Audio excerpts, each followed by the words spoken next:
आप सबको मेरा नमस्कार। इस प्रेस वार्ता के माध्यम से और इस मंच के माध्यम से आज हम एक बहुत बड़ी चिंता आपके साथ साझा करना आए हैं, क्योंकि इस देश के सम्मान में ठेस पहुंचे, इस देश की संप्रभुता पर सवाल उठे, यह कतई बर्दाश्त नहीं किया जा सकता है। आज प्रधानमंत्री नरेंद्र मोदी की विफल विदेश नीति, कंप्लीटली फेल्ड फॉरेन पॉलिसी के कारण इस देश का दुनिया में अपमान हो रहा है। कनाडा जैसा देश हमें G7 का इनवाइट नहीं भेजता है। ट्रंप बार बार सीज फायर का श्रेय ले चुके हैं और असलियत अब यह है कि ट्रंप को छोड़कर अब बाकी देश, कल रूस ने भी माना कि ट्रंप ने हमारे बीच मध्यस्थता करी थी और उनके कारण सीज फायर हुआ। यह भी सच है कि हम दुनिया में अलग थलग पड़ गए हैं और हमारे जो सदाबहार दोस्त हैं, जिसको all weather friend and allies कहा जाता था, वो हमसे किनारा कर रहे हैं और बड़े बड़े देश आज हमारे दुश्मन मुल्क के खेमे में खड़े हुए नजर आ रहे हैं। असली बात यह है कि जिस पाकिस्तान को हमने टोटली दरकिनार कर दिया था, वो आज धड़ल्ले से हीरो बना घूम रहा है। उसको विश्व के तमाम मल्टीलैटरल एजेंसीज में प्रतिनिधित्व का मौका मिल रहा है, वो संयुक्त राष्ट्र में कमिटियों का चेयरपर्सन बन रहा है। असलियत यह है कि उसको मल्टीलैटरल एजेंसीज एक के बाद एक आर्थिक सहायता दे रही हैं और हम कुछ नहीं कर पा रहे हैं। आज के दिन प्रधानमंत्री नरेंद्र मोदी कश्मीर गए हैं। यह अलग बात है कि वो पिछले 45 दिनों में उन्होंने एक बार भी कश्मीर की ओर झांका तक नहीं। अब फीता काटने वो कश्मीर पहुंचे, लेकिन जब वो वहां पर भाषण देंगे तो इस देश के मन में बहुत सारे सवाल हैं और उन सवालों को उठाना हमारा काम है, क्योंकि यह वाकई में एक दुखद बात है कि 11 साल सत्ता में रहने के बाद, 90 से ज्यादा देशों की सैर करने के बाद, हमारी विफल विदेश नीति के चलते हमें हासिल कुछ भी ठोस नहीं हुआ है। कूटनीति या डिप्लोमेसी या फॉरेन पॉलिसी जिसको कहते हैं, इसका मतलब लाल लाल आंखें डालकर लेजर की रील बनाना नहीं होता है। कूटनीति का मतलब होता है कि आप विश्व में भारत का हित सर्वोपरि रखिए। कूटनीति निरंतर होती है, ये खोखले दावे नहीं होते हैं। अगर विदेश नीति विफल ना रही होती तो मुझे यह कहने में कोई भी संशय नहीं है कि इस दुनिया के तमाम मुल्क हमारे साथ मुस्तैदी से एकजुट होकर खड़े रहते, लेकिन ऐसा नहीं हो रहा है और उसके तमाम एग्जाम्पल्स हैं जो अभी आपको मैं बता देती हूं। लेकिन आगे बढ़ने से पहले कुछ एक है जो आप सुन लीजिए और उसके बाद हम चर्चा करेंगे। Please play the video.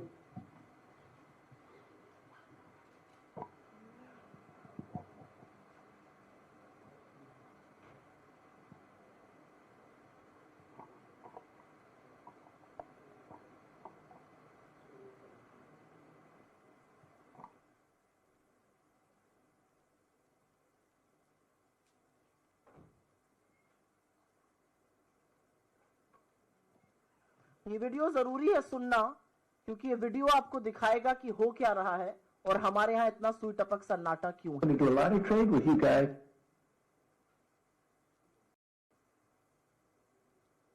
शुरू से प्ले करिए।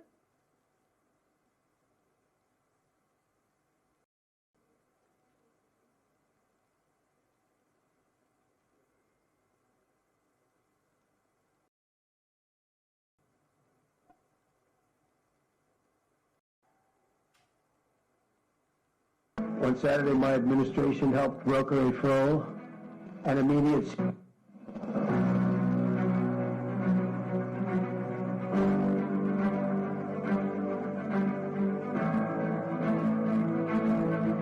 On Saturday, my administration helped broker a full and immediate ceasefire, I think a permanent one, between India and Pakistan. I said, come on, we're going to do a lot of trade with you guys. Let's stop it. Let's stop it. If you stop it, we'll do a trade. If you don't stop it, we're not going to do any trade. Well, my administration successfully brokered a historic ceasefire to stop the escalating violence between India and Pakistan. And I used trade to a large extent to do it. I said, fellas, come on, let's make a deal. Let's do some trading. It was a very important process. We got involved with India and Pakistan. I think convince him to let's have peace and let's go and make trade deals. And we talked to them about trade. Let's do trade instead of do war. And Pakistan was very happy with that, and India was very happy with that. I'm using trade to settle scores and to make peace. But I stopped that war. That was going to be a nuclear war, I think. Or close. Very close. You were right there. Yeah. And now everyone's happy. In fact, I told my people, call them up. Let's start trading immediately because I'm a man of my word. We settled that whole thing, and I think I settled it through trade. We're doing a big deal with India. We're doing a big deal with Pakistan. We stopped India and Pakistan from fighting. I believe that could have turned out into a nuclear disaster. And I want to thank the leaders of India, the leaders of Pakistan, and I want to thank my people also. We talk trade. We're dealing with India, we're dealing with Pakistan, and we were able to stop potentially a nuclear war through trade. And, you know, I'm very proud of the fact that with India and Pakistan, I was able to stop that. क्या आप लोगों ने गिना? एक नहीं, दो नहीं, 9 बार video पर और 2 बार ट्वीट कर अमेरिकी राष्ट्रपति डोनाल्ड ट्रंप ने ना सिर्फ सीज फायर का श्रेय लिया है, जो कि हमारी संप्रभुता पर खतरा है, बल्कि उन्होंने यह भी बार बार कहा है कि मैंने व्यापार के नाते, मैंने ट्रेड के चलते सीज फायर कराया। कल रात को उन्होंने यह बात फिर से कही है। पर इस पर हमारे सिंदूर के सौदागर चुप रहते हैं। हमारे सिंदूर के सौदागर से एक शब्द नहीं निकलता है। सुई टपक सन्नाटा है। प्रधानमंत्री हर चीज पर बात करने को तैयार है, बदकही छाटने को तैयार है, लेकिन ट्रंप के इन 11 वक्तव्यों पर, जहां पर वो बार बार कह रहे हैं कि मैंने सीज फायर कराया है और अब यह बात रूस भी कह रहा है, उस पर मोदी जी कुछ नहीं बोलते हैं। और मैं क्यों ना कहूं कि सिंदूर के सौदागर इस पर चुप हैं।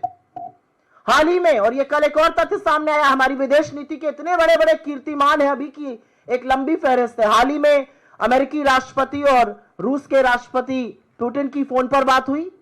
कल क्रेमलिन से ऑफिशियल वक्तव्य आता है और उसमें कहा जाता है कि उस फोन की बातचीत जो 75 मिनट, सवा घंटे तक चली, उसमें इंडिया पाकिस्तान का जिक्र हुआ और उसमें श्रेय दिया जा रहा है। तो अब सिर्फ अमेरिका ये नहीं कह रहा है, रूस भी मान रहा है कि अमेरिका ने मध्यस्थता करके सीज फायर कराया। किसी को नहीं पता सीज फायर की क्या कंडीशन थी, किसी को नहीं पता सीज फायर क्यों कराया गया, किसी को नहीं पता हमारी सेना आक्रामक थी, उसके हाथ क्यों बांधे गए। और असलियत यह है कि सरेंडर प्रधानमंत्री की चुप्पी चीख चीख कर यह बयां कर रही है कि उन्होंने दबाव में आकर सीज फायर किया। उसके बाद कल डोनाल्ड ट्रंप जी ने लिखकर बताया कि उन्होंने 1.5 घंटे चीन से बात करी, ट्रेड पर चर्चा हुई, तमाम बातें हुई। उसके बाद दोनों मुल्कों ने एक दूसरे को आमंत्रित किया, और सही भी है, आमंत्रण से ही जाना चाहिए। बिना आमंत्रण के कहीं पहुंच जाओ तो कोई आपको लेने ही नहीं आता। गए तो थे मोदी जी अभी थोड़े दिनों पहले, उसी दिन 4 लोगों को दरवाजे तक लेने ट्रंप आए थे, मोदी जी को लेने नहीं आए थे। ये असलियत है कि ये देख के दुख होता है हमारे प्रधानमंत्री के बारे में। लेकिन हमारी कूटनीति इस तरह विफल हो चुकी है कि जिस पाकिस्तान को हमने दरकिनार कर दिया था, और यह बहुत बड़ा हमारी फॉरेन पॉलिसी का 2014 के पहले अचीवमेंट था कि हमने पाकिस्तान को अलग थलग कर आतंकी मुल्क की तरह ट्रीट करना शुरू कर दिया था, और दुनिया भी पाकिस्तान को उसी नजर से देखती थी। हमारी सेना के शूरवीरों ने, हमारी सेना के शौर्य और पराक्रम ने पाकिस्तान को धूल चटा दी, लेकिन एकदम से सीज फायर करके ट्रंप के सामने सरेंडर कर मोदी जी की विफल नीति ने आज पाकिस्तान को हीरो बना दिया, और वो दुनिया भर में धड़ल्ले से घूम रहा है। असलियत यह है कि आप IMF के $3 बिलियन से ज्यादा की एड को ना रुकवा पाए और ना एक भी मुल्क को अपने साथ इसके विरोध में खड़ा कर पाए। 1 जून को मोदी जी ADB के प्रमुख से मिलते हैं, 3 जून को ADB $800 मिलियन पाकिस्तान को दे देता है। हम बड़ी बड़ी बातें हाँकते हैं वर्ल्ड बैंक के सामने, हम वर्ल्ड बैंक का ब्यौरा दिखाते हैं। वर्ल्ड बैंक पाकिस्तान को $40 बिलियन वहां पर निवेश करने जा रहा है, हम कुछ नहीं कर पा रहे हैं। पाकिस्तान संयुक्त राष्ट्र की उस समिति का उपाध्यक्ष बना है जो काउंटर टेररिज्म पर है। आतंकवाद के विरोध में जो समिति बनी है उसमें आतंकी मुल्क पाकिस्तान उपाध्यक्ष बनाया और हम कुछ नहीं कर पा रहे हैं। बिल्ली अब दूध की रखवाली करने जा रही है, लेकिन हम चुप हैं, हम कुछ नहीं कर पा रहे हैं। पाकिस्तान के बिलावल भुट्टो, उनको शादी ब्याह में नाचने के बाद फुर्सत मिली है तो वो अमेरिका जाकर संयुक्त राष्ट्र में खड़े होकर 45 मिनट तक भारत के खिलाफ जहर उगल रहे हैं। उनके लिए लाल कालीन बिछा रहा है अमेरिका। तो सवाल इस बात का है कि जब 27 तारीख को हमारा डेलीगेशन कुवैत पहुंचता है और वहां पर अपना पक्ष रखता है, तो कुवैत 28 तारीख को पाकिस्तान पर 19 साल के लगे वीजा प्रतिबंध को क्यों हटा देता है? और आज बड़े बड़े देश पाकिस्तान के साथ खड़े हुए उनके खेमे में क्यों नजर आ रहे हैं? असलियत यह है कि रूस ने हमारे बारे में अभी तक एक भी बोल्ड वक्तव्य नहीं दिया। असलियत यह है कि पाकिस्तान दुनिया भर में जा रहा है, उसको लाल कालीन, एक रेड कारपेट वेलकम मिल रहा है। वो पाकिस्तान जो अलग थलग पड़ा था आज मेन स्ट्रीम में आ गया है। असलियत यह है कि अमेरिकी राष्ट्रपति पाकिस्तान के नेता को भी महान बता रहे हैं, उस आतंकी मुल्क के नेता को जहां पर हाफिज सईद, जहां पर मसूद अजहर, जहां पर दाऊद इब्राहिम, जहां पर उनका उसामा बिन लादेन मिला था। वो आज महान देश हो गया है और पाकिस्तान और हिंदुस्तान का नाम एक ही सांस में ले रहे हैं, हमारे समकक्ष लाके हमारी बराबरी में लाकर खड़ा कर रहे हैं। हम उस पर कोई प्रतिकार नहीं कर पा रहे हैं। हमारा सबसे बड़ा फॉरेन पॉलिसी का ये क्लेम था 2014 के पहले कि हमने हाइफनेट कर दिया था, हिंदुस्तान और पाकिस्तान का नाम कोई एक साथ ले ही नहीं सकता था। आज वो डिहाइफनेशन हो चुका है। अमेरिका टर्की से $300 मिलियन की डील कर रहा है, वो टर्की जो पाकिस्तान को हमारे खिलाफ असलहे दे रहा था। हम कुछ नहीं कर पा रहे, हमारी विदेश नीति बिल्कुल चुप बैठी है। हमारा सदाबहार मित्र ऑल वेदर एलाय रूस हमारे बारे में तो कोई ठोस वक्तव्य नहीं दे रहा है, न पाकिस्तान की निंदा कर रहा है, बल्कि पाकिस्तान से $2.5 बिलियन की एक डील करके उनके पावर प्लांट्स को रेजरेक्ट करने जा रहा है। और चीन के बारे में तो क्या ही कहा जाए, वो तो पाकिस्तान का ऐसा हम प्याला हम निवाला हुआ पड़ा। और इसके बारे में चेतावनी सबसे पहले नेता विपक्ष राहुल गांधी जी ने सालों पहले देश के सदन में दी थी कि पाकिस्तान और चीन को एक साथ आने से किसी भी कीमत पर रोकना है, यह घातक होगा। हमारी विदेश नीति का एक और कीर्तिमान है जिसका मैंने जिक्र किया था अभी थोड़ी देर पहले। कनाडा जैसा देश हमें G7 का इनवाइट नहीं भेजता है। असलियत यह है कि हम अपने आप को वर्ल्ड की 4th लार्जेस्ट इकोनॉमी कह रहे हैं, हम अपने आप को फास्टेस्ट ग्रोइंग इकोनॉमी कह रहे हैं। यह अलग बात है कि सरकार के खुद के आर्थिक सलाहकार इस पर सवाल उठा रहे हैं, लेकिन कनाडा जैसा देश हमें G7 की इनवाइट नहीं भेजता है। वही कनाडा जहां पर मुझे याद है 2010 में राष्ट्रपति बराक ओबामा ने डॉक्टर मनमोहन सिंह के लिए G20 समिट में कहा था, when the prime minister of India doctor Manmohan Singh speaks the world lessons. जब मनमोहन सिंह बोलते हैं तो दुनिया उनकी बात सुनती है। यह बात कनाडा के सॉइल पर कही गई थी और आज वो कनाडा की हिमाकत है कि हमें G7 का न्योता आमंत्रण नहीं भेज रहा है। और अंत में मुझे एक बात का बहुत दुख है और यह दुख मैं आपके साथ जरूर साझा करना चाहती हूं। हमारी विदेश नीति की सबसे बड़ी विफलता यह है कि हमने बड़े बड़े डेलीगेशंस बनाए, हमने वो बड़े बड़े डेलीगेशंस दुनिया के कोने कोने में भेजे अपनी बात को पहुंचाने के लिए, लेकिन हमारा विदेश मंत्रालय उन डेलीगेशंस की मुलाकात ना राष्ट्राध्यक्षों से करा पाया, ना प्रभावी ओपिनियन मेकर्स से करा पाया। वो लोग वहां पर गए, वहां पर वो हमारी ही एम्बेसी में भारतीय मूल के लोगों से मिल रहे हैं, वो अंडर सेक्रेटरीज से मिलके आए हैं, वो फॉर्मर मिनिस्टर्स से मिलके आए हैं, कुछ स्टेट मिनिस्टर्स से वो मिले हैं। तो आज सवाल इस बात का है कि वो म्यूजियम देखने गए, उन्होंने यूनेस्को की कुछ वर्ल्ड हेरिटेज साइट देखी, नॉत्र डेम का चर्च देखा, गाना बजाना हुआ, पुराने फिल्मी गाने गाए गए, बड़े बड़े डिनर हुए, खूब पिक्चरें खींची गई, लेकिन हमें मिला क्या? और यह हमारी विदेश नीति की विफलता है कि आपने अपने सांसदों को भेजा और उनको आप एक राष्ट्राध्यक्ष से नहीं मिला पाए। तो आज सवाल यह है, आपने उनको कितने राष्ट्राध्यक्षों से मिलाया? हमें क्या ठोस हासिल हुआ? कितने राष्ट्र जहां पर हमारी ये डेलीगेशंस, जहां पे हमारे सर्वदलीय मंडल गए थे, उन्होंने हमारे पक्ष में उतर के बयान दिया? कितने राष्ट्रों ने पाकिस्तान के आतंकियों को शरण देने की निंदा करी? कितने राष्ट्र आज खुल के हमारे साथ हैं? तो कहां है हमारी डिप्लोमेसी, कहां है हमारी फॉरेन पॉलिसी? मुझे ऐसा लगता है कि हमारी फॉरेन पॉलिसी, हमारी डिप्लोमेसी लाल आंखों की लेजर लाइट वाली बनाने में, रीलों में कहीं खो चुकी है। क्योंकि जयशंकर जी की प्राथमिकता, बाकी मंत्रियों की प्राथमिकता इस सरकार में है लेजर आंखें बनाते हैं, लाल लाल आंखें दिखती हैं, और डिप्लोमेसी उसको कहा जा रहा है। वो डिप्लोमेसी नहीं है, वो रील बनाना है। आज जब हमारे देश को सबसे ज्यादा जरूरत है कि विश्व के मजबूत राष्ट्र एकजुट होकर हमारे साथ खड़े हो, एक स्वर में पाकिस्तान के आतंकी होने की निंदा करें, पाकिस्तान जिस तरह से शरण देता है आतंकियों को, जिस तरह से पनाह देता है, जिस तरह से पाकिस्तान के यहां तमाम टेररिस्ट कैंप हमने ध्वस्त किए, उसकी निंदा करें, तो हम उसमें कहीं ना कहीं अलग थलग पड़े नजर आते हैं। और यह हमारी फॉरेन पॉलिसी का, यह हमारी कूटनीति का फेलियर है। असलियत यह है कि हमारी सेना के शौर्य और पराक्रम ने, हमारी सेना के वीर शूरवीरों ने तो पाकिस्तान को धूल चटाई, लेकिन हमारी विदेश नीति इतनी विफल रही कि वही पाकिस्तान आज घूम रहा है विश्व में और उसका स्वागत किया जा रहा है।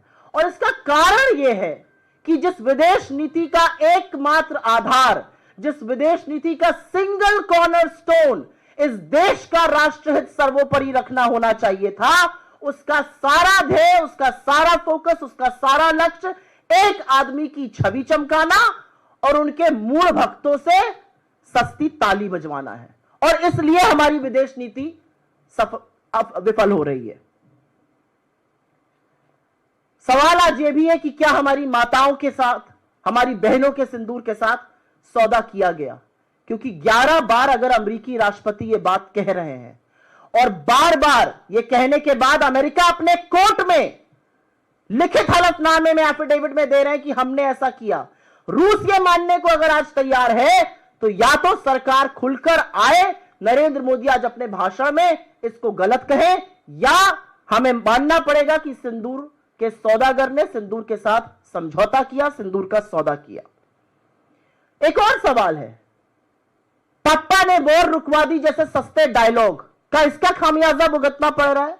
क्या नरेंद्र मोदी की जिस एंगल में फोटो खींची जाती है जब वो विदेश जाते हैं कि लगे कि वो लीड कर रहे हैं और भक्त उसमें खुशी होकर ताली बजाते हैं, क्या इससे हमारे कुछ विदेशी मित्र नाराज हो गए हैं? क्या भारत पाकिस्तान के बीच में हम किसी तीसरे पक्ष को शामिल करने के लिए तैयार हो गए? क्या हम अभी भी शांत रहेंगे और बाकी राष्ट्र, अमेरिका जैसे देश कश्मीर को अंतरराष्ट्रीय मुद्दा बनाएंगे जो कि हमारा मुद्दा है, हम रिजॉल्व करेंगे? और हमेशा से हमारी पोजीशन रही है। यूएन, यूनाइटेड नेशन, संयुक्त राष्ट्र, आईएमएफ, एडीबी, वर्ल्ड बैंक, तमाम ऐसे मल्टीलैटरल इंस्टीट्यूशंस, तमाम ऐसी एजेंसीज जहां पर हमारी तूती बोलती थी, वो आज पाकिस्तान के लिए बाहें खोलकर खड़ा है। क्या हुआ हमारे प्रभाव को? क्या हम हुआ हमारी कूटनीति को? क्यों इतने निष्क्रिय हम पड़ गए कि हम उनके खिलाफ कुछ नहीं बोल पा रहे, उनके खिलाफ एक्शन नहीं ले पा रहे, हम रोक नहीं पा रहे उनके हीरो बनने को? सवाल यह भी है कि कनाडा ने हमें क्यों नहीं इनवाइट किया और यह किसकी विफलता कही जाएगी? सवाल यह भी है कि हमारे डेलीगेशन गए, हम अपने राष्ट्र के लिए कितना नैरेटिव बना पाए, क्या माहौल बनाकर हम वापस आए हैं? आज पाकिस्तान जैसे आतंकी मुल्क की बराबरी हमारे साथ की जा रही है, इसका जिम्मेदार कौन है? और अंत में एक सवाल तो पूछूंगी, बीजेपी वालों को बड़ी दिक्कत होती है अगर बड़के पप्पा ट्रंप को कुछ कह दो, वो हमारे लोगों को हथकड़ियां बांध के भेजे, बेड़िया बांध के भेजे। ये हमारी फॉरेन पॉलिसी का फेलियर है या इस पर भी चुप रहना होगा? आज प्रधानमंत्री, जैसा कि मैंने बताया, फीता काटने गए हैं। 45 दिन हो गए। 22 अप्रैल को 3 क्रूर आतंकवादियों ने 28 मासूम लोगों की जान ली थी और फिर जवाबी कार्रवाई में पाकिस्तान की शेलिंग में, गुरुद्वारे में, मदरसे में, मंदिर में 16 लोगों की शहादत पुंछ में हुई थी, जिसमें छोटे छोटे बच्चे शामिल हैं।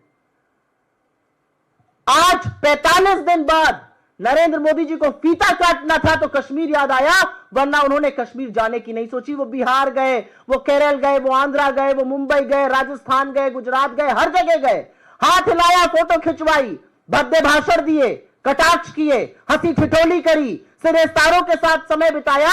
लेकिन मोदी जी कश्मीर अब गए हैं जब फीता काटने का वक्त आया है। और यही अंतर है उनमें और यही अंतर है हमारी सरकार में। मुझे यह कहने में गर्व होता है कि 26/11 के बाद चुन चुनकर हमने आतंकियों को मारा, हमारे शूरवीरों ने उनको मौत के घाट उतारा और उसके बाद जो गिरफ्तार हुए उनको हमने फांसी के फंदे पर लटकाया, इस देश में नजीर बनाई। आज एक बात का अंतर है, 26/11 के आतंकियों को मारा गया, लेकिन 22 अप्रैल पहलगाम के आतंकी अभी भी फरार है और अब आजाद घूम रहे हैं वो। और अब अगर न्यूज रिपोर्ट्स का आप यकीन कीजिए तो उन्होंने इसके पहले 3 और बड़े आतंकी हमले किए थे, उनको जमीन निगल गई, उनको आसमान खा गया, वो कहां चले गए ये किसी को नहीं पता है। और जब तक वो पकड़े नहीं जाएंगे, जब तक वो गिरफ्तार नहीं होंगे, जब तक उनकी इस देश के सामने नजीर नहीं बनेगी, तब तक शहीद परिवारों को न्याय नहीं मिलेगा।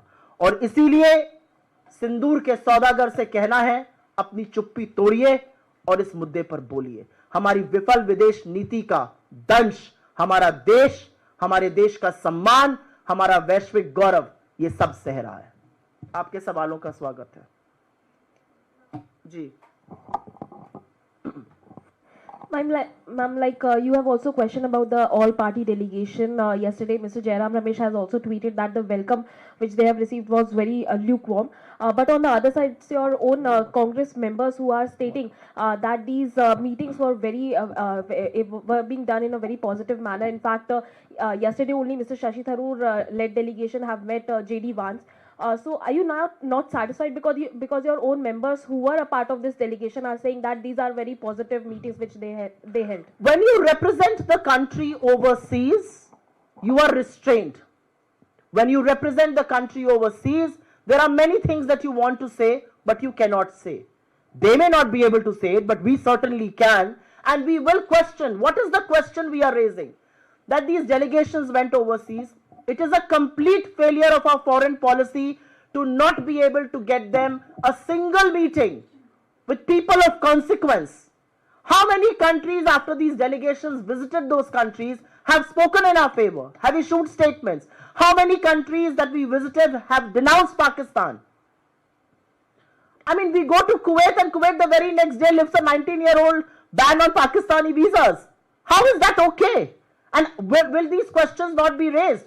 I mean, it's all right for mainstream media to say that all is hunky-dory, but a lot of these people who have come back and said we were ambassadors overseas, we could not have said a lot of things, but back home in India, we will question. And the one big question we are asking is that some of these delegations, in fact, most of these delegations were made to meet people of Indian origin overseas. They were made to address people of Indian origin in Indian embassies and high commissions. How about addressing your own parliament? You don't want to call a session there, but you want to address Indians overseas.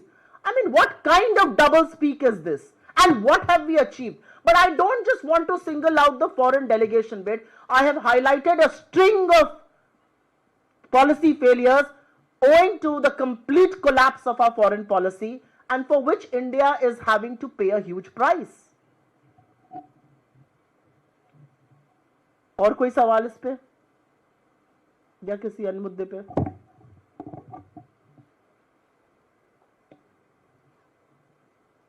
ठीक है, बहुत बहुत धन्यवाद आप लोगों का। इस बात को कवर करिए क्योंकि विदेश नीति का विफल होना हमारे देश के गौरव का, हमारे देश के सम्मान पर एक बहुत बड़ी ठेस है। आपका सवाल है? ओके, यहीं पे पूछ लीजिए। I am not going to do one on ones. मैं आज सुओ मोटो पर ही बोलूंगी, सिर्फ सुओ मोटो पर। अगर सुओ मोटो पर आपका सवाल है तो आप यहीं पे ले लीजिए। धन्यवाद बहुत बहुत।